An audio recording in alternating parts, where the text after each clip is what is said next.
Manuel Riera, doctor, buenas tardes, ¿cómo está? Papela, ¿qué tal? Buenas tardes, un gusto siempre.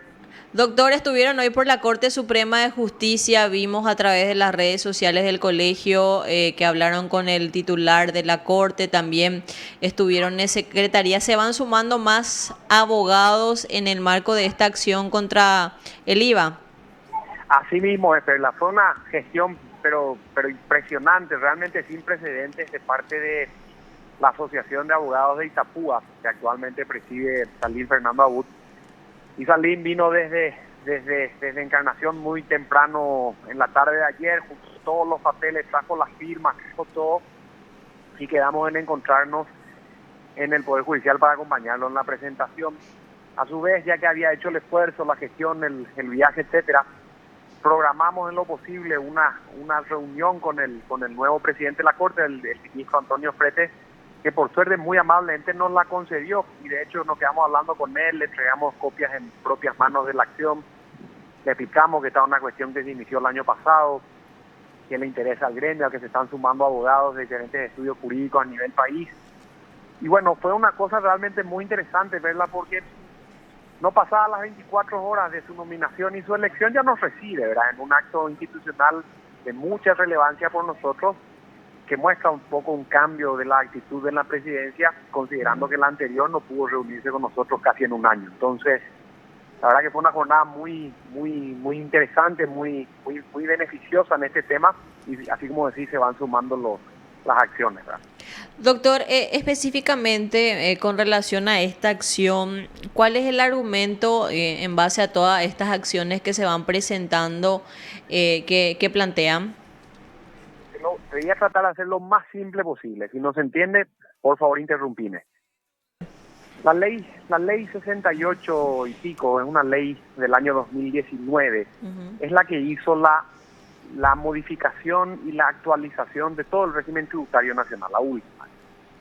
Y en uno de sus artículos, en uno de sus numerales, se prohíbe que se haga la deducción del IVA crédito en ciertas actividades. Esa norma, a su vez, fue reglamentada por un decreto. Tanto la ley como el decreto, en los artículos y en los numerales que impiden que se deduzca el IVA crédito, son los que están siendo atacados de inconstitucionalidad. ¿Cómo funciona esto? Cuando vos me pedís mi opinión y yo te la doy, te cobro 100 guaraníes por el honorario profesional con el IVA incluido. Mi opinión te vende IVA. Y ese es un IVA que me cuesta, porque te lo vendo. Pero cuando yo te pido la tuya, o que hagas un servicio determinado para mí y me lo vendas, yo te lo compro, y ese IVA que me viene o que te lo compro es crédito. La correspondencia que existe entre lo que me costó y lo que tengo, entre lo que te vendí y lo que compré de IVA, si tiene un número positivo, tributa al 10%.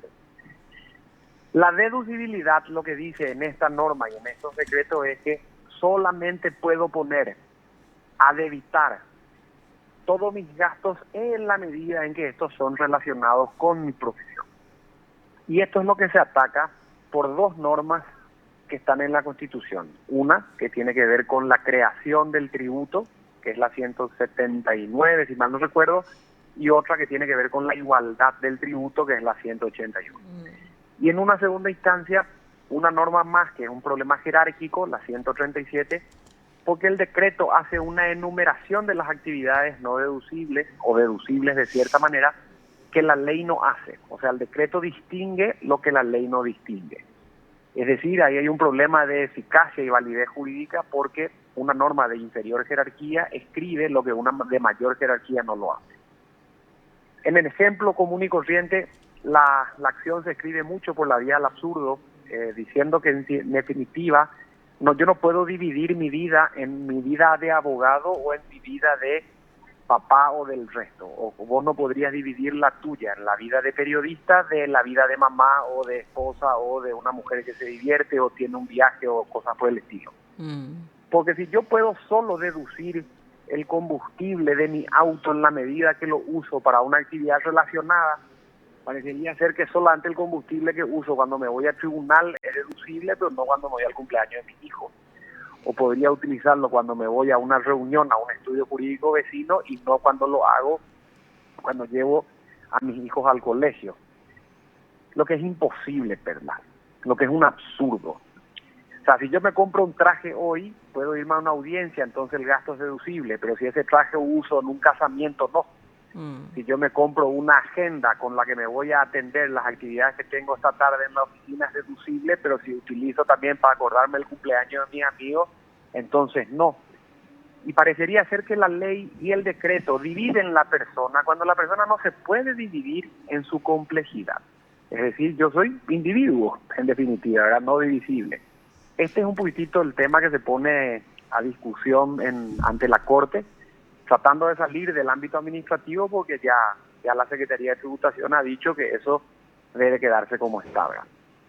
Sí, porque nosotros también conversamos con los colegas, porque nos explicaban, bueno, los bolígrafos, las agendas, las grabadoras sí pueden ser deducibles, pero eso no es que uno también lo compra o sea, mensualmente, para de alguna manera tener esa compra mensual. No, pero hace este tema, ¿verdad? Vamos a suponer que vos compres las pilas para el micrófono, te Sí. compres la cámara para la computadora con la que me estás grabando cuando te visito en la radio. Vamos a suponer ese tipo de cosas. Pero andate a temas un poco más comunes del día a día. Comprate un aire acondicionado para dormir esta noche en tu casa, porque no se puede dormir con 38 grados en Asunción respirando humo. Ese no es un gasto deducible en la opinión del decreto. ¿Cómo te levantás mañana, Perla, a trabajar si no dormiste esta noche? ¿O cómo te levantás mañana a trabajar, a dedicarte a tu profesión grabada con el IVA si no te alimentaste esta noche? Claro. ¿Por qué el sándwich que te vas a comer esta noche antes de dormir, la manzana, el vaso de agua que compré, por qué eso no puede deducirse sobre pretexto de que no está relacionado? ¿Cómo no va a estar relacionado mi descanso, mi sueño, mi transporte, mi alimentación, la salud de mis hijos, de mi familia, su bienestar, mi tiempo en hobby, con ellos en su descanso y en el mío, para que yo sea de vuelta al día de regreso de mis vacaciones, la persona trabajadora que soy todos los días hábiles? No tiene sentido. Entonces, como esto no se podía discutir ya en sede administrativa, dijimos, bueno, vamos al campo de lo judicial y planteémoslo ya de una buena vez por todas en términos constitucionales, y bueno, y la Corte dirá.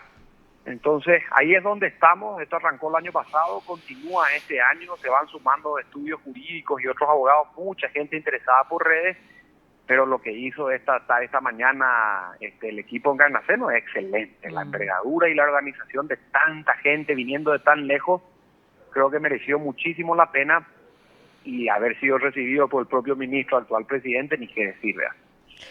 Justamente eso, doctor, también, ¿cómo ven ustedes como gremio también la presidencia del doctor Fretes, ya que ayer en conferencia de prensa también les mencionaba de que querían también, desde su presidencia, trabajar conjuntamente con los abogados? Eso es lo más de todo, lo más importante de todo, ¿verdad? La reanudación del diálogo institucional. Nosotros cerramos el año 2021 bajo la presidencia anterior del doctor Diesel como un año en el que la Corte no habló ni una palabra con los gremios de abogados. Repito, en términos institucionales, ¿verdad? El doctor Diesel es muy amable, habrá coincidido conmigo más de una vez, no hay ningún problema, pero institucionalmente, gremios dirigiéndose a la máxima instancia, por escrito o de manera oral, esperando de la máxima instancia una respuesta formal, escrita u oral, no se logró en todo el 2021.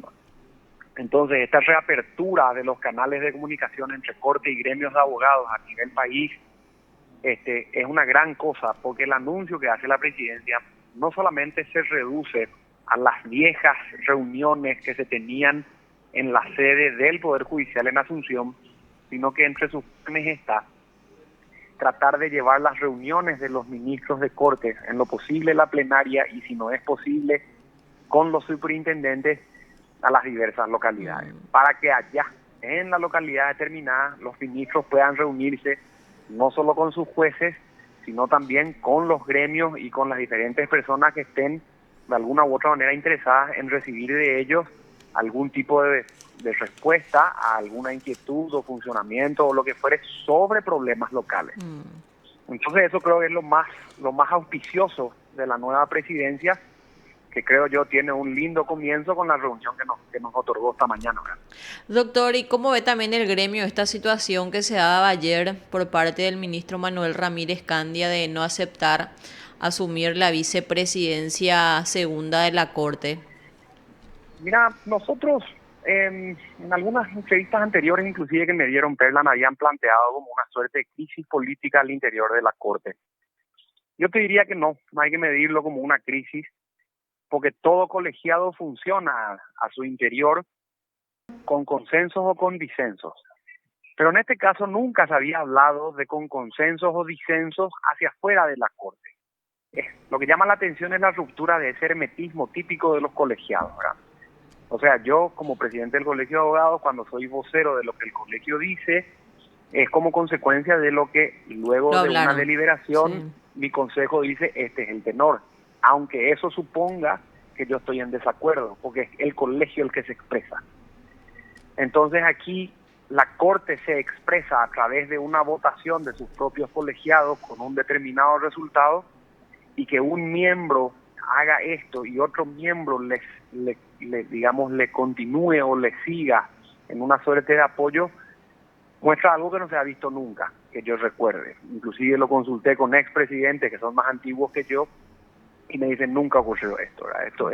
Esto es muy propio de ahora, no se ha visto antes, ¿verdad? Entonces nos lo tomamos como una crisis, pero sí como una muestra de que la Corte tiene en su composición una visión distinta, con la integración, por supuesto, de Víctor Ríos, ni qué decir, y esa ruptura que se da termina afectando, en mi opinión, sobre la visión institucional de la Corte, para bien o para mal, pero la afecta. Y eso es un tema que yo creo que la Corte va a tratar a su interior en reuniones con sus miembros, ¿verdad?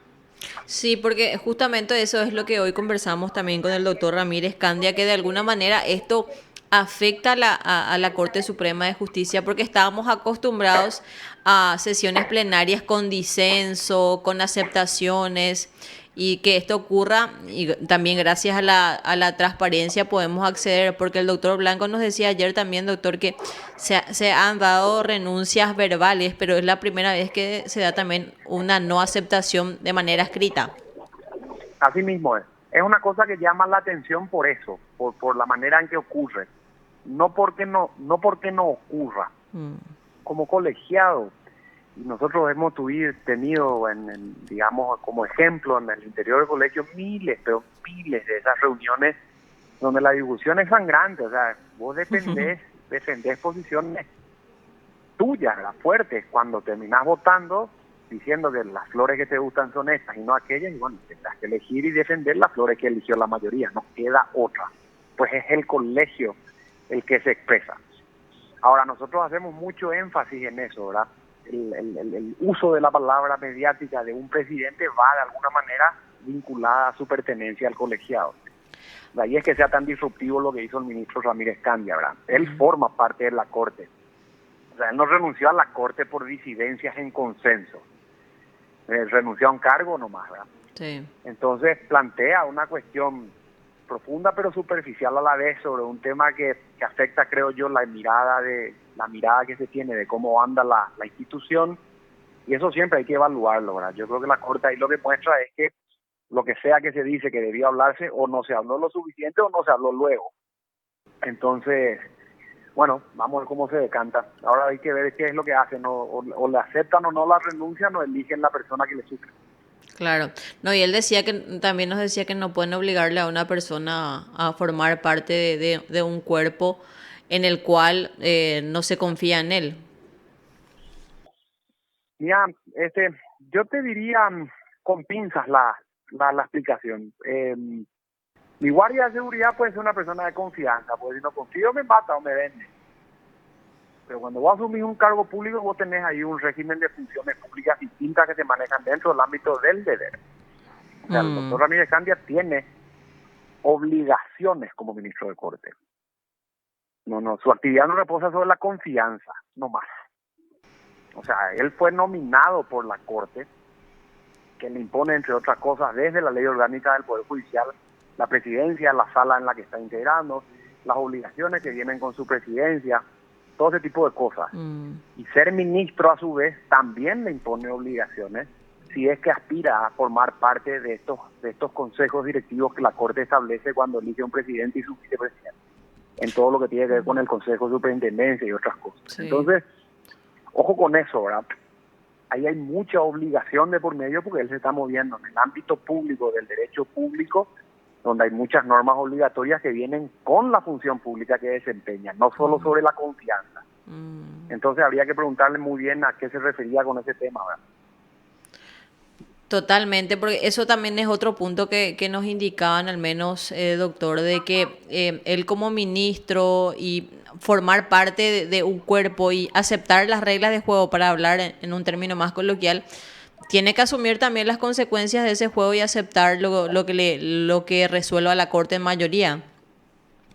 Democracia se llama, Perla. Es el régimen de toma de decisiones dentro del marco de los cuerpos colegiados. Entonces, cuando el sistema termina diciendo que esto es en un sentido u en otro, porque la mayoría así lo quiso, la Corte tenía, cuando discutió estos temas, quórum con mayoría, y el resultado de esa votación, donde votaron todos con quórum, terminaron decidiendo en un sentido u en otro con la misma mayoría. Entonces, no aceptarlo, en términos formales, es inadmisible, en términos sustanciales, es inadmisible, en términos de confianza, es irrelevante. En términos jurídicos es lo que ocurrió, y así debe ser.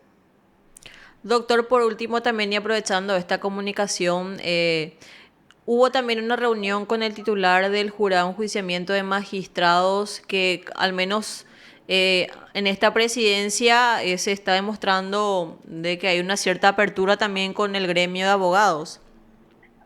Sí, tal cual. Resulta que el doctor Jorge Bogarín es una persona que viene del gremio. O sea, viene elegido por el gremio como miembro del Consejo de la Magistratura y de ahí, como representante electo, pasa al jurado y a su vez le toca presidir. Resulta que nosotros tenemos, a través de una iniciativa que se dio, más gestionado en este caso por el CONAP como federación, una reunión inicial que se dio en febrero, y eso lo que nos permitió es acercarnos un poco, reanudar las conversaciones con el jurado, buscar un régimen periódico de reuniones al igual que la Corte, y en eso quedamos, ¿verdad? Entonces también es una buena apertura que se da y una cuestión auspiciosa la de su presidencia. Doctor, ¿y cuál fue uno de los temas abordados con el jurado, la preocupación principal del gremio? Para el nuestro, puntualmente, las escuchas ilegales. ¿Qué es lo que le mencionó el presidente del jurado? ¿Se va a tratar, no se va a tratar, se va a tomar en cuenta? No, al contrario. Nosotros le mencionamos que nos interesa mucho el desarrollo del asunto porque el jurado es el único lugar, la única institución en la que se le dio un inicio y un seguimiento a ese asunto. La Corte no nos dio pelota, el ministro del Interior no nos dio pelota, la Fiscalía General no nos dio pelota, el jurado sí. El único lugar donde esto se está gestionando de alguna manera es ante el jurado. Entonces, mencionamos esa importancia. Doctor, ¿y cómo quedó la situación del abogado Lobo en ese aspecto? Y hoy en día solamente sigue el trámite sumarial del jurado. En todo lo demás no hubo respuesta. Ahora sí, Rosarito Montanía, como jueza en este asunto, mandó los antecedentes de Daniel Lobo Corbeta a la Corte y el sumariado es él en este momento. Para que vea. Y eso también fue manifestado al jurado, doctor, que él se encuentra bajo sumario. Sabe, 100%, está totalmente informado. ¿Cuál es la preocupación como gremio debido a esta situación del señor Corbeta, del señor Lobo Corbeta? Que el Poder Judicial haga la vista gorda a una cuestión que tiene que ver con uno de los pilares fundamentales del Estado de Derecho, el secreto profesional y el derecho a la defensa. Y lo mismo haga la Fiscalía General del Estado. Porque esto quiere decir que el tema es sistémico, no se acaba solamente en lo de Daniel. Nosotros vimos que esto puede ser transversal, está pasando a mucha gente. No es el primer caso, doctor. No apunta a ser el primer caso. De lo que se dice ahí, esto tiene mucho más extensión. Por eso es que es tan relevante, ¿verdad? O sea que se está escuchando a varios abogados. Se están escuchando a vos, Perla. si hace falta. A mí, a cualquiera, Elvio, a quien me llamó, a quien quiera. La verdad que sí, es sumamente grave. Doctor, te agradecemos mucho este contacto, muy amable. No, a vos, Perla, gracias por el espacio, que pasen súper bien. Te informó PDS Radio TV Digital. Conversamos de esta manera con el abogado Manuel Riera, presidente del Colegio de Abogados, quien ha acompañado hoy también la presentación de la acción de inconstitucionalidad, específicamente teniendo en cuenta también la deducibilidad del IVA, que está causando mucha preocupación. Un grupo de 128 abogados han presentado de la zona de Encarnación hoy ante la Corte Suprema de Justicia, específicamente ante la Sala Constitucional. Así que veremos si es